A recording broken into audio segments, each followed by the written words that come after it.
Friedrich Nietzsche talked about the oversoul, also known as the Ubermensch, Ubermensch, which translates to the overman or the oversoul. What the oversoul is a compendium, a collection of thoughts that groups of people have been thinking forever. And what this does is it creates what can be called the status quo on many levels. What we have to recognize is that not all forms of community globalization, not all forms of that are necessarily helpful. Some forms of going along to get along are actually to your detriment rather than your benefit. If everybody's thinking jump off a cliff, you'll be safe, then that's not safe, even if everybody believes it. And that's the war that is going on, the tension, the struggle. It's going between those who believe what they were always told to believe as a group versus those who challenge what was always believed and dare to explore another belief. Because believe it or not, as times change, as centuries and millennia go by, customs and degrees of power change. The Ubermensch, the oversoul, changes with the times. Once upon a time, it was the men do all the speaking, all the talking, all the walking, and the women didn't have a voice. But the Ubermensch was changed almost to the complete opposite now, where the men are actually the women and the women are actually the men. The workforce is dominated by women now, and the caretakers are the men, the husbandmen, the husbandry. Husband translates to house band.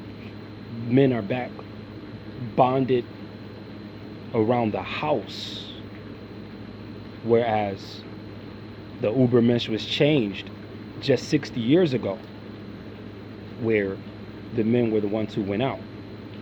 And we have a struggle now where there's two types of Ubermensch fighting against each other. There's two versions of the oversoul that are going to war. There is what we used to believe and what we are beginning to believe. The Ubermensch. And there's breadcrumbs in one of the most interesting industries out there now, which is the transportation industry. You see the eradication of yellow cabs, 666, 6666. If you want to get home responsibly and are too drunk to drive yourself home, you could always call a cab. And you still can call a cab, but now it's an Uber. An Ubermensch. Drive what we tell you to drive, how we tell you to drive. Uber, over. You see that? Over. Do you look at the old oversoul or the new oversoul? Because the idea of over and the oversoul is communicating to us now. You have the Uber drivers, you have Uber Eats and whatever other Ubers out there, all forms of the oversoul trying to reestablish itself, trying to renew itself. And you have this struggle between old and new. I feel sorry for anyone who lets go of the old Ubermensch that says try to learn something new every day. Because you do have a form of the oversoul that suggests all we know now is all we need to know. And this is not entirely true. What we have always known, we can keep that foundational or in the background. But you should always be building upon your spiritual house. You should always be building on it. Always adding new components to the oversoul. See, for me personally, the oversoul I used to subscribe to was organized religion. I was a great leader at it, a dynamic spokesperson. a leader.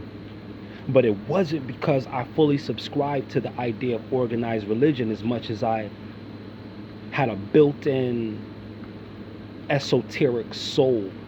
The way I saw life found a place and an arena within the world of organized religion.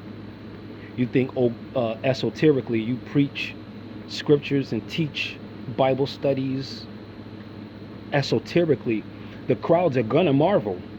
They're going to marvel. But there was two OverSouls going on in organized religion at the time, and I just had to let it go after a while, because as times are changing, I'm seeing that it's not doing it. The power has been shifted from that. It's almost like if you believe in God, it's almost like he changed the rules to say, now instead of saying a prayer looking for an answer, you have to become the answer to the prayer yourself, because you've been instilled with certain powers. See, as one oversoul, as one ideal goes to the next, you have to be willing to adapt, and a lot of us are not willing to adapt. We just throw in the towel, or we put our heads in the sand, ostrich style. And I'll tell you what, an ostrich may not see the enemy coming, but it doesn't mean that the enemy isn't coming, and it doesn't mean that they won't be gobbled up very easily, because they're exchanging one oversoul for another. They're deciding to hang on to what was instead of adapting to what is. You hear a lot of talk about the world going back to what it was before. The world will never go back to what it was before. Even if the media were to come out and say that all of these things are a hoax, even then you can't automatically just reverse somebody's fear. You can't automatically just say, oh, now it wasn't real, so now we want you guys to go back to being brave and being no longer afraid to be within 6 feet of each other without a face covering. Interesting that they use the 6, right? The number of man. We'll get into numerology and number magic in another video, and I probably touched on it in some other video. But all of these things and so much more just contribute to the oversoul. So much. The education system, the banking system. There are no more banks, you know. There's just different lock boxes with the names on them. Like Bank of America, that's a lockbox. Wells Fargo, that's a lockbox. The money that you put in there is not even yours anymore.